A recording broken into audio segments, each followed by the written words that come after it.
learn with us on Bass University Live.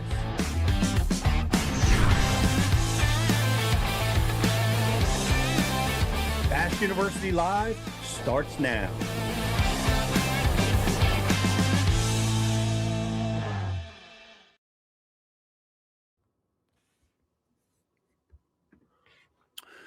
Welcome to Bass University Live. Merry Christmas, happy holidays, everybody. Good to have you guys with us. Riz, it's the holidays, man. It's everybody. We're busy during the holidays. I know you are overwhelmed. We got Bass U classes coming up real soon, so you always have a busy holiday season. Yeah, it's a busy holiday season, but we wouldn't want it to be any other way. So in the holiday season cheer and enjoy, we're going to give a couple things away today, Pete. We're going to give out some Bass U hats throughout the show. Some people on the chat board, people on the message board. We might do a little trivia at the end. Go old school. So we're in the Christmas spirit too, Pete. We appreciate everybody that watches, listens, and tunes into our show, and we're going to be hooking them up today. I got to ask, Rich, one thing on the spot. What's the top thing on Riz's Christmas list? Oh, I got to go two. I can't just do one. The top two are the big ass calendar. Shout out to Jesse Itzler. The full year calendar at a glance covers like half your wall. It's awesome. Logan Parks would probably love this. And then number two, electric fillet knife. I got to step my game up, Pete. I can't be knocking the sides off of these perch and using an old rusty knife. I need an electric fillet knife. Maybe somebody at Cuda Brand can hook me up. Have you been hitting some perch? Did you get out with Mike? No, not yet. Not yet. But that's a weekend dog days of January, late January and February activity. We'll start pulling on them in the Susquehanna. So we need a electric fillet knife to knock those delicious little morsels off the sides. I like it. Well, how about you? What's on your Christmas list? Man, I got a big one, Riz. I got a big one on my Christmas list. I don't know if I'm going to work it out this year or not, but I don't know. You never know what's going to be hiding under the tree. But I want a brand new boat. Oh. That's on my Christmas list. It's time. It's time. We're shopping, and that's on my Christmas list this year. The good part about that, Pete, is that you and Jake can combine your Christmas lists and done for that one top gift, and you'll both get a great gift out of it. Shelly, if you're listening, that's what we want. We want the new one parked under the tree. Yep, size 21X icon. Yep. That's a big one. Hey, guys, if you're looking for a Christmas gift that's not so big for your fishermen, we're going to be in Athens, Texas, coming up in just a couple of weeks. Can't wait to get back down to Athens at the Texas Freshwater Fishery Center. And one of our favorites, Anderson, South Carolina, we're going to have a blueback herring themed Bass University. So, man, if you're from that region or you travel to that region, which everybody does, to fish the Great Lakes of Hartwell and Lanier and all the lakes on that chain, if you're fishing Smith Lake in Alabama and all the other lakes that are driven by that blueback herring bite, you're gonna want to have a seat in that class. So get over to bassu.tv/ticket and get yourself some tickets. Great gift. If you're watching this, you want to buy a gift for somebody, what a great gift. You can get that done and plenty of time for the holidays to give it to them under the Christmas tree if you want to do that. And if you can't make it to class, Bass University is available to everybody, streaming now on Roku and Amazon and the iOS course and on all your smartphones. This is the time to get learning and get ready and get excited for this upcoming season. So a lot of really cool stuff there. And I want to invite everybody to get over to the Bass University Pro Member benefits and take advantage of them. What's up, Nicholas Mayberry? Good morning. Good to have you with us. Looks cold where you're at. It's cold here too. Cold. Hope your lakes are open. Humminbird, the Explorer units make an amazing gift. And as much as we hear forward-facing sonar, 360 keep popping up as a dominant tool, as we heard on last week's show. The micro targets. What a cool, amazing gift to receive under the tree. And Redfin advanced polarized sunglasses. You want to get those. You want to use them. They make a great gift. So you want to check those out. And also thump gel. Well, here's our Redfins. You want to make sure you get some of those, guys. Great gift under the tree. Thump gel, man, when you're on the water and you need that bite, you want to check it out. The Glow series has been revolutionary, making that bait really pop in low lake conditions. So you want to get some thump gel and get that as a gift, as well as cash and fishing rods. We've got an amazing opportunity. The Element 2 is such an amazing, and you're gonna see one of our commercials coming up on the Element 2 here shortly. But what a fantastic rod, all around fishing rod. Go check it out. I'm wearing my TH Marine Christmas sweater, Riz. And we have some great stuff available. We've been working with TH Marine and a variety of opportunities throughout the year. Check that out. I love my Atlas jacket, by the way. I use that high speeds, shallow water. Go check it out. That's another big gift, but go for it, guys. It's the holidays. Why not? So, guys, it's great to have you with us. It's been a great season, and we've got a new season coming up, and I'm excited to have with us Logan Parks. Let's bring him in. Jake and I participated in his NSANE Tournament, which is appropriately named. Logan, that tournament was insane, man. But it's good to have you with us today. What's up, guys? Thanks for having me on. It's I have to learn more about this giant calendar I was hearing about. Oh yeah, that piqued my interest. Okay, all right. I'm telling you, for organizing that tournament, just having a wall calendar where everything's right there in front of you. I'm watching you orchestrate this tournament, and all the moving parts, all the volunteers, all the workers, the sponsors, the kids, the parents, what a monstrous undertaking. It was amazing to watch, Logan. Thank you. I really appreciate that. It is, it's a lot. It's very stressful.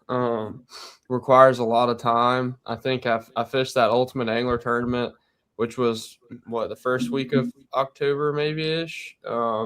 And I sat here at my computer for a month, and I didn't go fishing hardly. I think I went fishing like once or twice, but for the most part, I was sitting right here working for pretty much a month leading up to that event.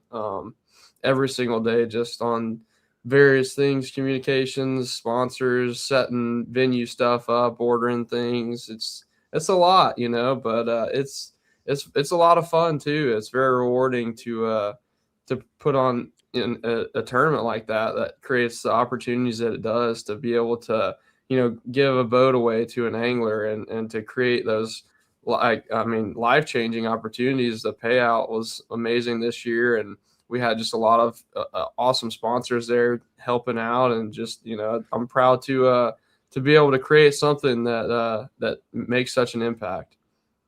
Well, it did. The boat giveaway the whole thing was pretty spectacular, but when the boat was given away, I still have a visual of the kid that won the boat. And after, the fanfare had stopped and the auditorium, the facility was starting to evacuate with people, he was still like laying on the front deck of that boat, like texting and calling people, like in his own space, can't believe what just happened to him. That was pretty cool to watch. Yeah, when he FaceTimed his parents when I was kind of getting off the boat and everyone was kind of leaving, I overheard some of that. It was really cool. It's just super emotional, and he's got to come pick it up in a couple weeks, so I know he's excited about that. My son was so excited because they saw the giveaways. Like, you jam packed the compartments.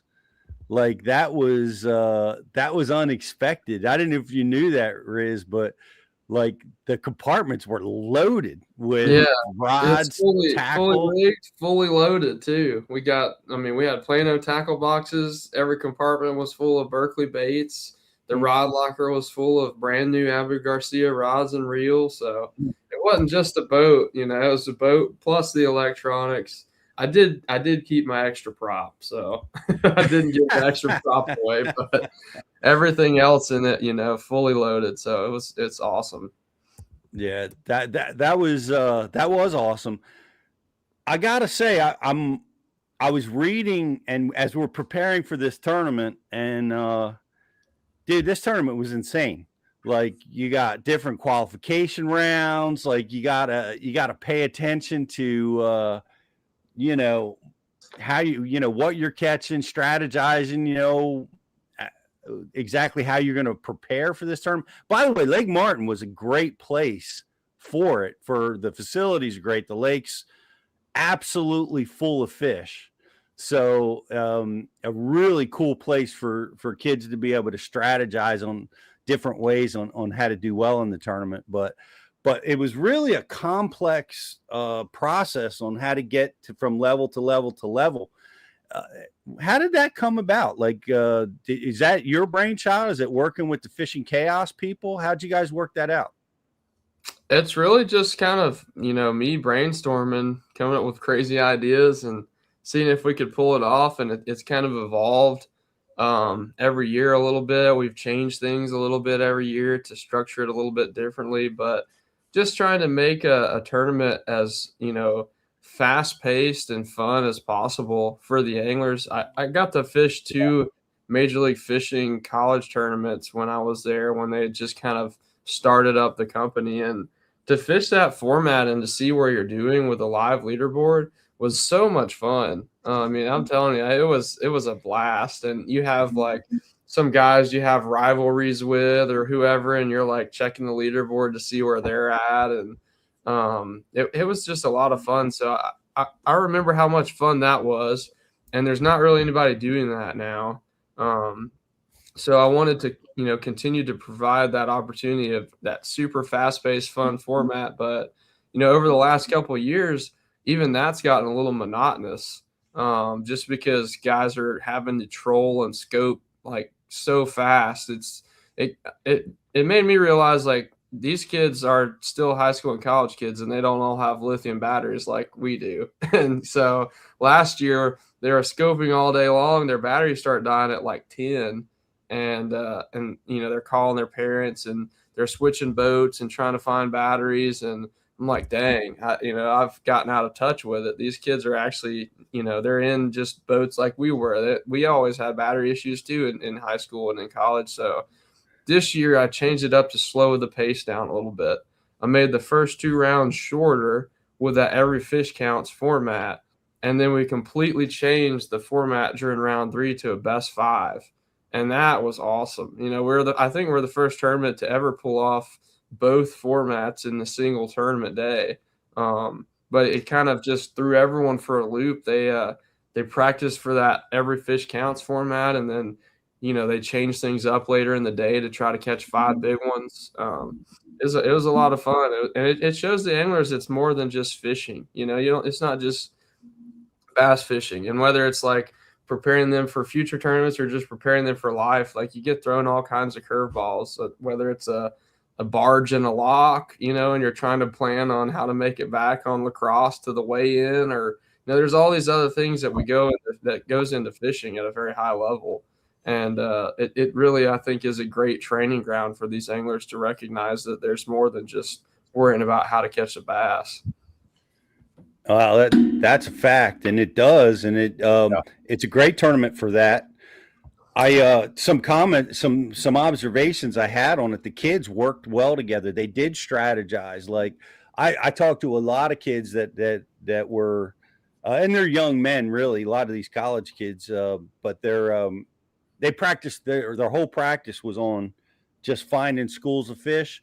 When it comes to the finals, we'll figure out the big bite live. A lot of kids practice that way, and just trying to get into that cut, which I thought was pretty cool. And Jake had a blast working with going through the draft was very cool. What a neat experience to get drafted. And of course, Dave Mercer, you guys put together that hype video for Jake, and there's no living with him now, Logan. I don't, it's like I don't know. His head has grown too much, so we gotta crack him back down the side. But it was really very, very cool, and now there, of course, his nicknames as he walks around his school now are 5-star, which he gets, and the fishing guy. Those are his two big nicknames. That's awesome. Kids that have never met him before know he's the fishing kid. So that was cool. Sounds like me. Exactly. And I was helping the kids launch, and it brought me back, and I thought that was really, really cool because there's so many kids coming from different I guess different backgrounds, but they have boats.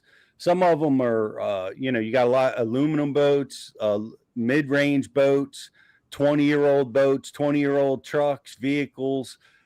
Just like when we all got started, Riz, I know that's how I got started. Just whatever truck you could get that would tow your, whatever boat you could manage to get yourself into and get to the water. And seeing these guys compete at a very high level, it lets you know it's about that, man. It's what's between the ears that separates the guys. And I could see it in the competitors in this tournament because they were making it happen with some gear that had some age on it, Logan. Yeah, dude, it's all about that passion, and it's cool to see that every year. I'll never forget the first year we did this. A kid calls me and is like, "What's the boat requirements?" Because for the people that don't know, the college angler picks the high school angler, and they fish the tournament out of the college angler's boat. So it's not necessarily a requirement for the high school angler to bring a boat for practice, because we give them the opportunity to fish with a college angler, to fish with a boat captain or whatever. So high school angler calls me the first year we did this. He's like, "Hey, I don't have a boat, but can I rent one from Wind Creek State Park?" And I'm like, "I don't care. However you want to get out there, you get out there." And so he rents a little John boat with a trolling motor on it, and he catches like a 6-pounder. He catches the biggest fish of practice out of this like 12-foot John boat. Awesome. And then last year we had a kid that was like, "Hey, can I just put in the back of this creek in my kayak and fish?" And I'm like, "Sure, dude. Like, whatever you got to do to get out there." And, they just want to submit a fish during practice and just show that they can catch a fish. So we had a kid out there in a kayak fishing around. It's just cool to see, that they're not all like obsessed with, "I don't have 75 inches of graphs on the boat." They just want to catch fish, man. And that's what it's all about. And it's so refreshing too. Everyone there is so happy and so genuine, and they're excited for each other. When they don't win, they're also just as stoked for their teammates. It's a nice, refreshing change from, a lot of the negativity that I feel like has been going around recently. And it was positive. And here's some other positives for you.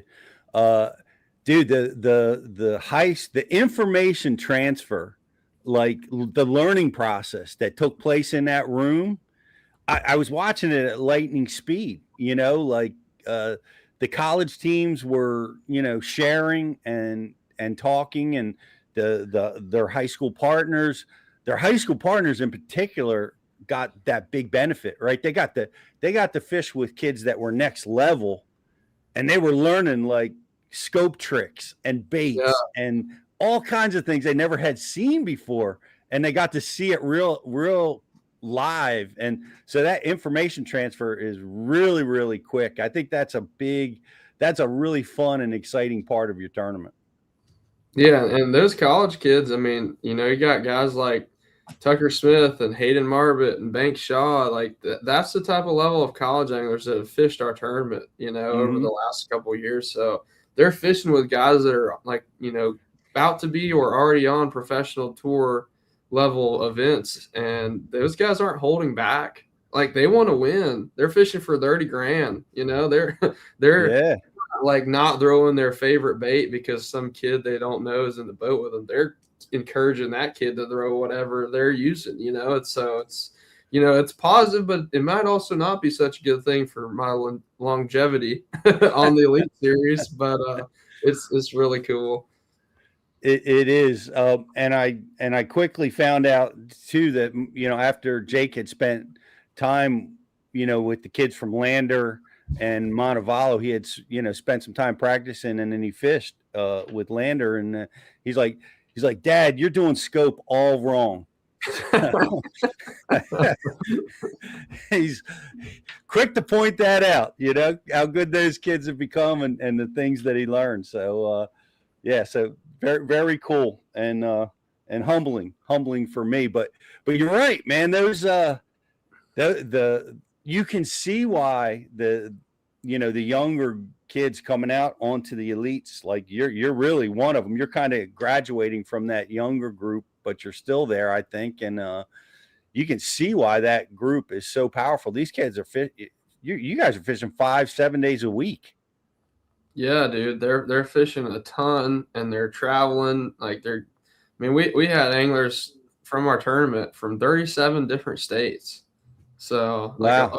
well over half the country traveling, you know, all the way to Auburn, Alabama to fish. Like they're not afraid to go show up somewhere they've never been before. You know, they're fishing all day, every day. They're taking online classes. It's impressive how much they're on the water. They're on the water like every day. Like all the Montevallo and the Auburn guys around here, I can't go anywhere without seeing probably 2 of each boat wrap running around. So Right.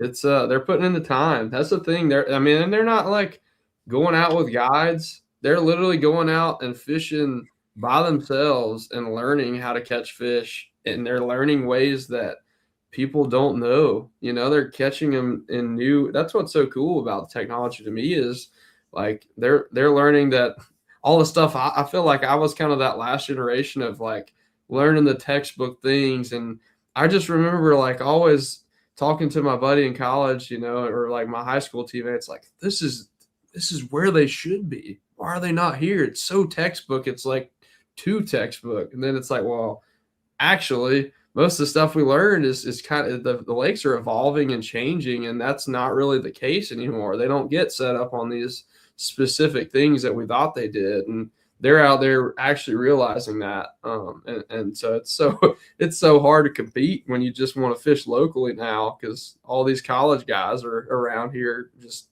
unbelievably good. They really are, and we've had them all on the show, and when they've won, and it's interesting how they're using the technology to target different types of habitat, different locations, right? Because it's not just as easy as going out and finding floaters and competing. You got to be slicker than that to win these tournaments now. You got to be looking in areas where guys aren't looking for patterns. And that's the way it always has been, right? To win tournaments. Like, you know, it's not just about going down the bank, flipping a piece of wood. You got to find the pattern within the pattern to be successful. They're using it with technology now. I'm seeing that too. Yeah, it's definitely changed so much, you know, from, you know, I when I kind of originally figured it out, I got on a deal on the Tennessee River where I was blowing people out in some tournaments on, you know, several lakes on the Tennessee River, catching some bigger fish on stumps. And now, like, there's no fish on those stumps anymore. Even like they just have transitioned, and there's guys that are, if you do see one on a stump, he's not going to bite most of the time. They're smart, they've been fished for, and so it's interesting to see how the pressure makes them change too. It changes the fishery a lot. I mean, day by day, everything's different out there. Yeah. Oh my God. And I know I talked about it. Lake Hartwell, we fished recently, and oh my gosh, I've never seen fish so victimized by the fishing pressure. Yeah. Those guys were tough, man. I think honestly, herring, spotted bass are some of the smartest fish in the world. I mean, herring fish in general, largemouth and spotted bass. Like, if you can figure out how to catch those fish, that's why we're seeing so many more guys, on the elites and in professional fishing coming from that South Carolina, Georgia area. Guys like Emil and Paul Marks and guys like that. I mean, there's a long list of those guys, but there's just two off the top of my head that they're fishing out there where the fish are unbelievably pressured. And everywhere we go, it's like the fish are more and more pressured. You used to go to the St. Lawrence and anything you threw at bit. Now it's not the case. Like, you go to the St. Lawrence and the ramp's actually full and you got to park down the street. That never used to be a thing. So that's true. Just learning how the fish act from pressure is something that's really important. I think you're right. And I'll give a nod to Emil Wagner. I studied his Bass U seminar on seasonal spotted bass for this upcoming event. He's going to be with us again at Anderson. We're going to have a blueback herring themed Bass University that's going on in South Carolina next month.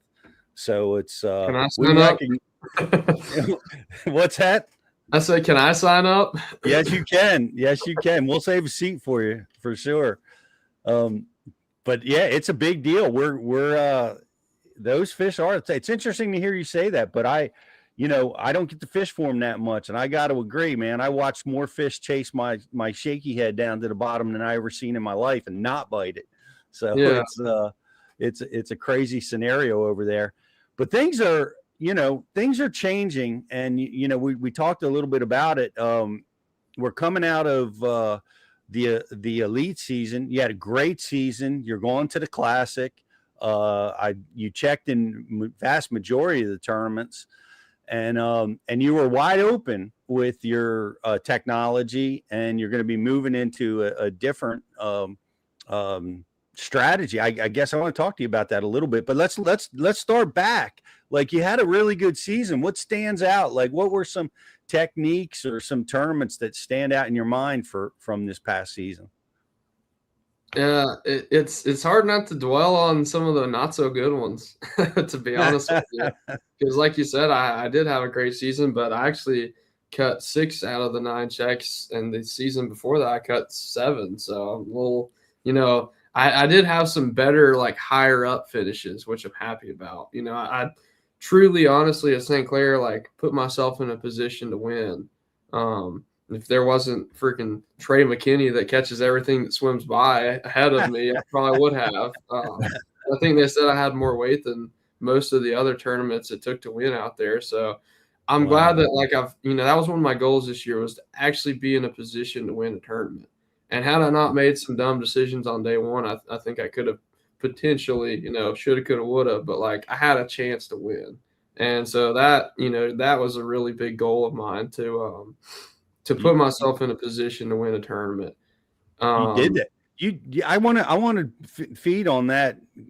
What were you finished second place? You're right. Trey was out of his head. I don't know how he does it. It's like top 10 every tournament, it seems. But take us to your dumb decisions. What do you think was an error that you made that kept you from the win? Well, I had one stretch that, I caught 2 4-pounders down, and a 4+ pounder out there was gold. It's trying to get those, there's a lot of 3s, 3.5s, and those don't cut it. You need 4s. Even if you have a couple 3.5s, if you have 3 4-pounders, then that's how you get above that average kind of deal. I mean, really, you need over 20 pounds, actually, I guess. You need all 4-pounders. And I found a stretch like the second day of practice that had, I caught those 2 big ones on it. And I just kind of kept it in the back of my mind for some reason, never really, never like, I don't know. There wasn't that many fish. I saw like 3, but I caught 2 of them and they were big. And then I fished around and I found another area that the last day of practice that was loaded. There were so many fish and they looked like they were big ones. And I caught one that was like a 3 3/4, and there was just a ton. I'm like, I'm gonna go over here and start because there's so many fish. They look bigger. Like I think I could catch a big bag here. And I fished there for the majority of the day, and they're just so unbelievably smart. I could not catch them. And then the ones I caught, like I thought were big because they were shallow, I couldn't really tell. And they were actually like 3.5. And I'm like, I felt like I wasted all my whole day on day one fishing for a dang 3.5 pounders. And then it was just dumb decision making. I ran all the way out into the lake to hit one rock pile that I found, and like I caught a 3 3/4 there. Like it wasn't even worth the run. Then I run back in, and it's really windy and rough, so I wasted a bunch of time doing that. Finally, I got my head out of my butt and ran to where I caught those 4 pounders the first day or the day of practice. And I had about 30 minutes left, and I had like literally 16 pounds. And I caught almost a 5 and like a 4.5. They called 2 3 evens. And that, then I had to leave and I weighed in. I think I had 19 pounds, 11 ounces or something like that. Wow. And I was like, dang, like should have fished there way sooner. And I just went back and forth between a couple places all day and wasted all my time fishing for smaller fish. And then I start there on day 2, and within probably 30 minutes, I had 24 pounds. Wow. So I'm like, and I only lost by, I think, 5 pounds or maybe 5 pounds and a couple ounces. And I had under 20 the first day. I'm not saying that I would have caught 25, but I would have definitely made it a little bit closer if I would have fished there sooner. So I'm really good at finding good areas and not realizing how good they are, and that's where I look at, like, I need to get better at like maybe sampling it a little bit more or just recognizing it. Like I found a couple of schools on Lake Fork, and like I didn't get them to eat, whether it was just a bait or whatever, but like I saw that they were bass, but like they didn't act right and they didn't eat my bait when I threw at them, but I kind of saw a few, and then I'm like, just never planned to go to it in the tournament for some reason. It ended up being one place that Tucker caught a lot of fish and one place that Paul Marks caught a lot of fish. And I'm like, wow, there's 30 pounds there every day, and I didn't even hit either of those places in the tournament. So recognizing, things like that, that's a little frustrating to me. Like for this year at lacrosse, I found a couple spillways, and I was locking down that I was able to catch some fish on, and I ran to the one I thought had big fish. I didn't catch anything. I ran to the other one and I caught 13 pounds. I was like, well, that's decent, and I was in like mid-20s on day 1 or, 27th or something like that. Day 2, I run down there. I'm like, well, I'm not going to that other one. I didn't catch anything there. And Stetson like beat me in, and he goes over there, and I'm like, well, he could have that one. That spot sucks. And I go fish the other one, don't catch him. I run around, and he's gone, but there's some local there, and I don't catch anything. I had a terrible day 2, and I fell to like 80th or something. It was horrible. And Stetson caught like 17 pounds off that place. I'm like, golly, and he ended up making a top 10 there, and like I knew that place was good, and it was so good. I started on it on day 1, but I just wasn't able to capitalize on it for some reason. So I think little things like that. So you said something there that stuck out to me, Logan, because I feel the same way a lot of times of like not knowing what an area really has to offer because you don't sample it enough in the tournament. And I've been victimized of that so many times, but you don't realize it until you're in 20/20 vision looking in the rear view mirror. So like, what's your going into 26? Like, how are you taking action to remedy that? Like, what's your process going to look like? I think I'm definitely going to. I think I really got some tunnel vision a few times. Of like I had like maybe some preconceived notions or like for example the spillway deal. I was thinking they were going to be like way up in the rapids, and I didn't fish out enough, and I should have stayed off of it and fished more as I got up to it, and I would have realized. So like not getting like so locked in on the good, like what I think is a good area, not getting so locked in on how I fished it in practice and kind of approaching it in the tournament as like a new day, but keeping that in my mind of like, well, I think they should be there, but like let's kind of sample the whole thing. That and then maybe setting the hook a couple more times in practice doesn't hurt. Yeah. I try not to really catch much at all, but I definitely need to catch more to kind of really see like the potential the areas have, or like I knew those schools at Lake Fork were bass. I don't know why I never like let them reset and went back with a crankbait or a bigger minnow. Like I was throwing like a 5-inch minnow, and I think the deal was a 7. So I just like not forgetting about stuff like that just because fish don't bite, keeping it in your mind. Yeah. And so like I think I've had 2 great years, but I don't think I've been as prepared as I'd like to be going into the tournaments, with studying maps and stuff like that. Just kind of show up and go with the flow. And I really think I've been able to break down areas pretty quickly because of the technology with Jason. So with the schedule and the 50-50, I think I'm going to have to spend a lot more time on those no technology tournaments like Lake Gunnersville, spending a lot of time looking at maps, looking at Google Earth, and really having like places that I want to run, like offshore places and stuff like that, I'm going to go straight to those places and run those. And I already know that before I even get there. So here's an interesting measurable that actually came up on Bass U about a month ago. We had Keith Carson on, and he's a Berkeley guy. You've probably met him. He's a lot more. It was surprising because him and John Cox are so tight, but he's very polar opposite of John in a lot of ways. And one of the ways is that he had a measurable on the amount of time he spent studying maps and studying Google Earth. He said that when he got to the mark of like 10 hours for a body of water, he saw his results go up a certain percentage. And then when he got to the mark of 20 hours, it went up an even higher percentage, which was like closer to the top 10. And that really stood out to me. And I'm sure this would relate to maybe some people that are watching the show of like that, I'm the type of person where like I need to have a system to like follow and keep track of. And like, so his is 20, and like, what has yours looked like in the past? Like if you had to just put a number on it of how many hours you spend studying a lake while you're not even there. I would say it's under 10 for sure. And like that's where I find myself in my career, to be honest, is like, I've had 2 good seasons, but like I was in the top 10 all year this year. And then, because of decision making at Fork, I blew my chance at Angler of the Year. And then because of decision making at Lacrosse, I was in like 7th or 8th, and I ended up 19th.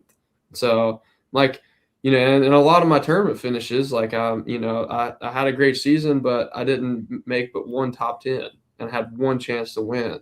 I almost made a top 10 at Pascatank, but like I feel like I'm able to get a check, but I'm not like consistently in the hunt to win. And I see guys like, Chris Johnston or Trey McKinney, or, there's just a long list of guys, Patrick Walters, that they can pretty consistently put themselves in a position to almost win a tournament. Like they're getting 4 or 5 top 10s a season. Mm-hmm. And I say that, and Chris didn't make a top 10 this year, but he did win Angler of the Year. But like my point is that I'm able to finish above mid pack, but I haven't broke out into that top 10ing a bunch of events. So I Right. think spending a lot more preparation time this year, that's one of my goals, is to really like spend some time studying, Yeah. watching YouTube, like learning and figuring out places and having an idea, because I mean, I got to be a part of a really cool experience this year. We went to South Africa and fished the USA Black Bass World Championship for Team USA, and I got to fish with guys that we don't fish with normally. Like I got to fish in the boat with Scott Martin and learned a ton from him about bed fishing. It was cool because they were on bed and it was September, because they're south of the equator, and it was like the opposite of it is here. So But cool. we had some incredible anglers on our team. Kyle Welcher and Drew Gill and Ott Defoe and Jacob Wheeler, and to see like the preparation that specifically like Jacob Wheeler and Drew Gill like had done before we got there, I was Yeah. like, I'm really missing the boat on not putting more time in. Right. It's almost like the 10x rule. It's like whatever you do or you think you need to do, really you need to like do it by 10x on everything. Because I've heard you bring it up a couple times, like your goals. What do your goals look like for the 2026 season? Like, how do you formulate them out? Do you go from small to big, or like do you just have one big one? What do they look like for you? Yeah, I haven't really sat down and wrote them down. I need to do that for sure. But like obviously, Have you in the past? I feel like I've seen a post of yours that. yeah, so I did the year that I have every year until I qualified for the elites. And then I kind of have just been so overwhelmed the last 2 years with everything going on that I haven't. And I regret not doing that, because it's nice like getting to check those off at the end of the year. And it's good to have, I think it's really important to have goals. Like, I mean, I obviously still have goals, but I haven't written them down. And I think it's important to visualize that, whether it's like writing it down on a whiteboard, or, putting it in your phone notes and making that your screensaver every time you open your phone and look at it. But like, winning Angler of the Year is definitely the number one goal of mine. I have a goal to go to the Bassmaster Classic and do significantly better. Last year I fished my first classic and I weighed in 4 bass and I zeroed on day 2. And I don't plan on doing that again. That was really not that cool of an experience. So I would like to do better at the Bassmaster Classic for sure. But continuing to, like you said, like, one of my goals is to spend more time studying the lake, like be more prepared before I even get there. I'm probably not going to fish as much as I did this past year, because I want to spend more time preparing for the big events. I was really disappointed in myself at the Ultimate Angler, because I just like kind of showed up and fished, and I'm like, I blew an opportunity at 500 grand by being unprepared. And like, that's just so foolish. Like, that's the one biggest regret I have of the season. Like I didn't realize there was a 7-day off limits. I assumed it was a 28-day. And, then I like realized all these guys have been out there for 2 weeks leading up to the 7-day off limits. And that's what they say about assuming. It makes an ass out of you and me. So, really being more prepared about stuff, and spending more time preparing for the important events. Preparation, and I'm seeing that with the college kids. The preparation is off the charts on a lot of kids, but a lot of people have success, not preparing as much. But I get it. Here's the deal that I was just listening, and it's great listening to you, go through your process and what you're planning on. But there's 2 types of goals, right? You have the actual goal and the process goal, right? Like I want to be AOY, or I want to win a tournament. They're the goals, but the process goals are the beauty, right? They're the things you can control, right? By preparing more map study, like you talked about, maybe sampling more of your, the fish when you find them. You know what I mean? Those to me are the great goals that are going to lead to the actual goals, right? They're going to get you in that winner circle. But control the controllables. We talk about that all the time in competition and in fishing. And those process goals you've set for yourself, I think, are great ones, and I think are probably going to catapult you. But that sampling of fish is a tricky one, man. Yeah, it is. God, like you got guys like Riz out there stalking you, like you can't catch a fish in front of Riz because then he'll know I'm fishing on this stump row, or you know what I mean? Like you can't be seen. You don't want to be seen fishing those fish. You don't want to be seen catching them, but yet you need the information. That's a tough one to process, man. Yeah, that's one I struggle with a lot, and it's too like I think that it'll be good this year that the no scope tournaments, like, because I'm very guilty in several events. It's cost me, like at Lake Fork, I just never ran across the fish in the trees, but I trolled for 3 days straight looking for them. And had I found them, I probably would have had a chance to win, but I never did. And it resulted in an absolute bomb.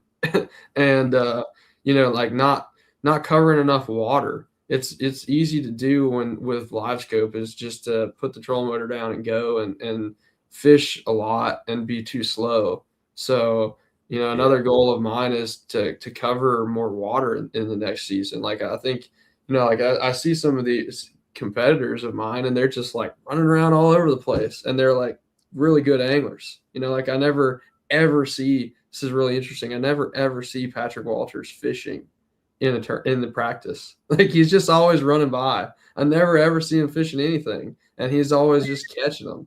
So I think I'm maybe not even sampling the stuff I am finding, but like I need to be sampling more areas of the lake. Sampling more like let's go check up the river, and then let's go check the back of this pocket, and then let's go check the main lake point. Like let's kind of just get a feel for the whole body of water and see as much of it as you can in 3 days.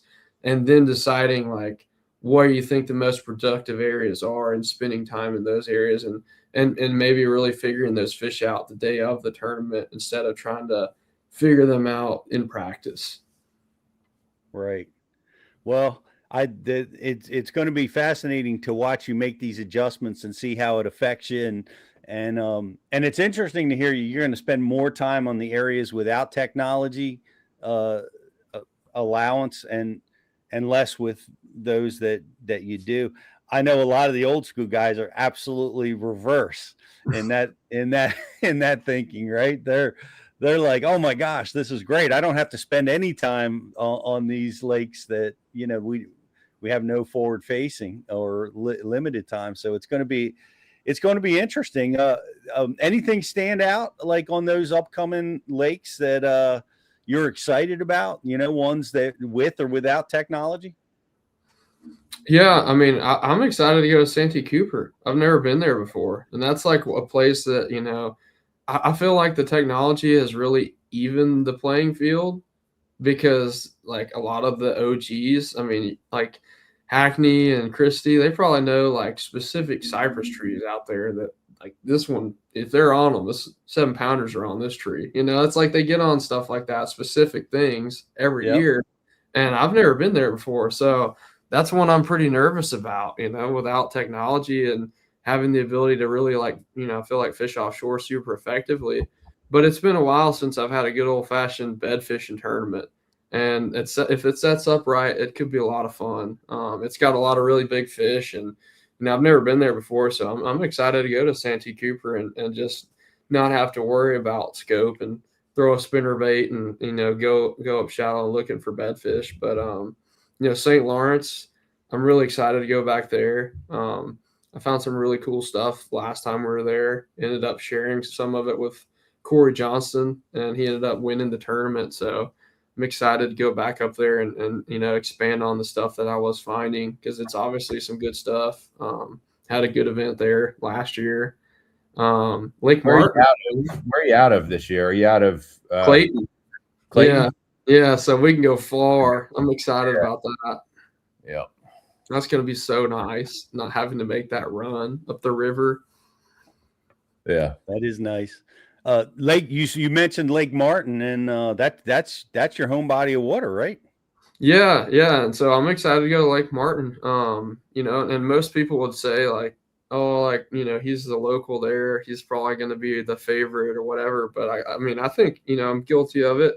We fish so much that when we come home, we don't like, I don't, you know, fish a ton when I'm at home. So I almost am more out of touch with the home bodies of water than I am with St. Lawrence River. Like I have more confidence showing up and fishing somewhere that I've never been before sometimes than I do fishing around the house. So I'm gonna have to.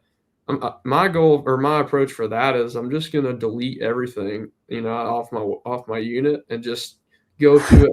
Try to go to it without thinking about the history, you know, because I really want to approach it differently than I have. That one's gonna be that's gonna be a fun one. I'm excited for that one. You're gonna back your stuff up on a card at least, and like, you know, zip file it to yourself, or you really I'll just stash it somewhere. Honestly, I don't have very much stuff out there that's that good these days, so I'm not that worried about them. I'm just gonna try to approach that one with a fresh mindset. Nice. Well, they're going to be fun to watch. It's going to be fun to watch this year, and you know, you've been so steady out on tour. It's going to be interesting. We got you know, John Cruz was talking about it. Like he loves this year because it's causing him to do something different, right?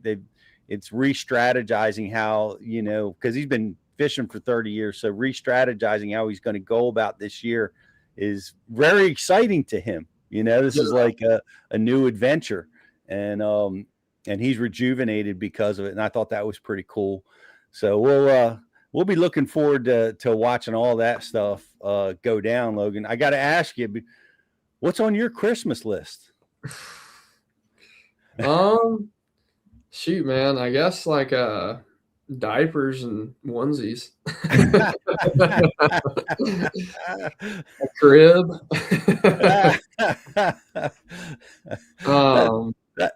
Those are great things, man. That's awesome. Yeah, dude. So we're gonna have a little bit of a different Christmas this time next year, but this year I guess I can still shop for myself. So I don't know, man. Specifically on the Christmas list this year, I want one of these wallets. They're like RFID proof because supposedly these people can scan your cards from like super far away with these high, like, I don't know, this all what I've heard from friends, but they got these scanners now, you know, like when you tap your card to pay, and there are these high powered scanners and they're scanning people's cards like in cities and stuff. Somebody told me they could post up on overpass and scan cards as they drove by in your wallet. So getting the RFID proof one that people can't steal your money, that's what I want. All right, man, that's crazy. Yeah. To think about that. You're making me want one too. Yeah. We're gonna have we need a secure Christmas.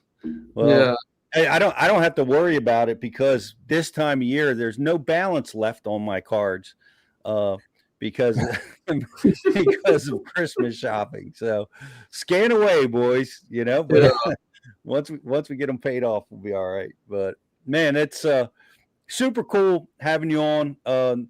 Just a quick shout out. We've got Mexico in the house. We got South Carolina watching us. We're going to be there in just a little while. Wouldn't it be cool to be in Mexico right now?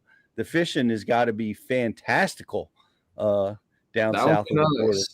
Yeah, I would like to be sitting on the beaches of Cancun right about now. Nice. Drinking me a little cerveza. Or fishing Bacharach. I think Matt Pangrak was down there recently-ish, and he caught some giants. Me and Tucker went to Tucker's been a few times, but we went when I graduated college. Me and my dad and Tucker and his dad went down to El Salto, and that was such a cool experience. I'd like to go back at some point for sure. That would be. We did a Bass University event at El Salto a few years back, and at the Anglers Inn. That was where we were. Yeah, how cool was that? Like, yeah, it was sick. And then like the coach of the The coach of the Baylor basketball team was there while we were there. It was cool. He's a big That is fisher. cool.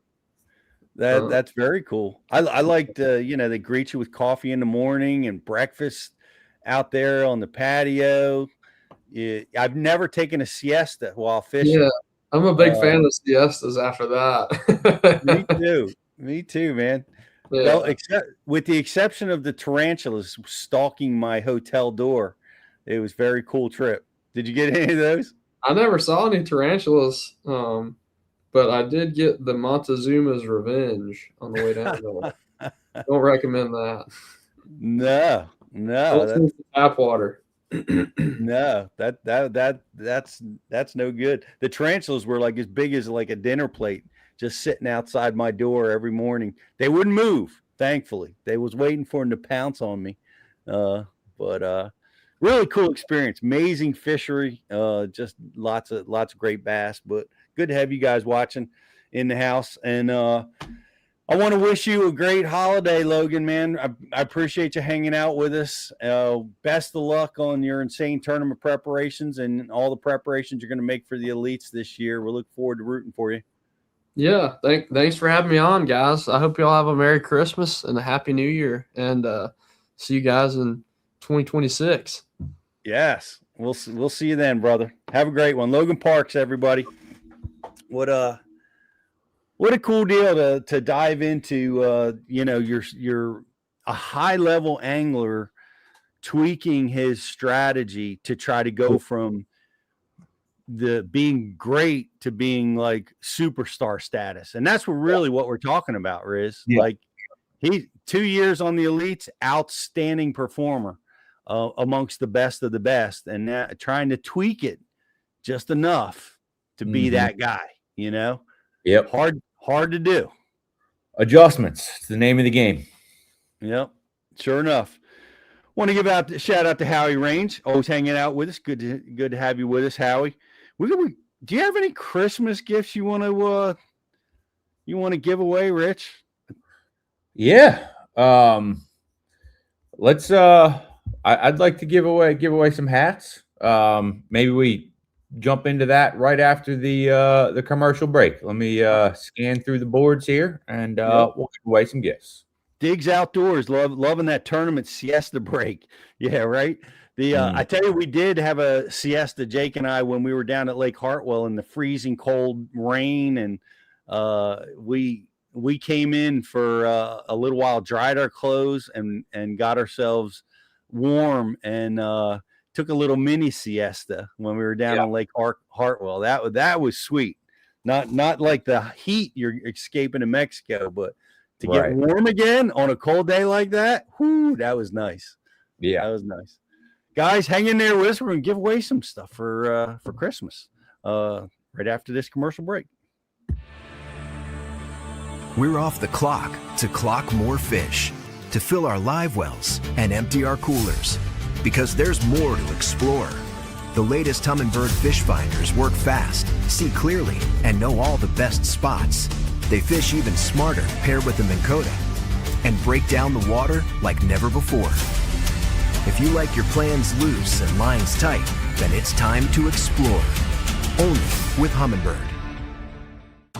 Get right to the fight. New Mega Live 2 forward-facing sonar puts you on more fish with an ultra-clear, rock-solid picture of underwater action.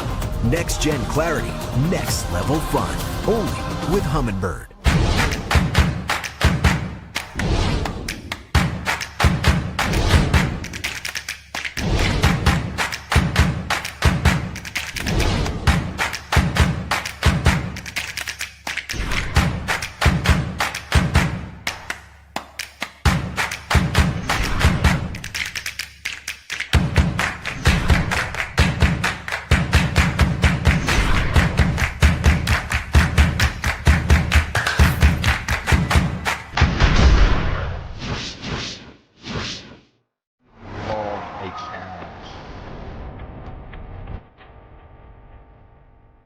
The original Element rods were really Cashin's first launch, kind of at a price point level. With that, we got a lot of feedback. And that's what brought about the Element Z2 and its launch.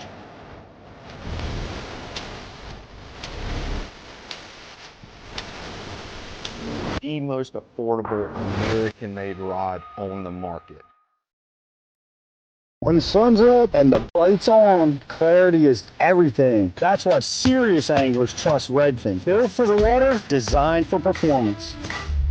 Lightweight frames, crystal clear optics, and rugged durability that stands up to long days on the water. Thanks to Zeiss Repel technology, water, oil, and even sunscreen just slides right off the lenses. Your vision stays crystal clear. See more, fish smarter, and protect your eyes with Redfin. Redfin polarized sunglasses. Comfort, clarity, contrast. Mother Nature may be tough. I'm tougher. I'll take you where chaos is the cost of entry and where the fish are worth the fight. Because the bigger the question marks, the better the quest.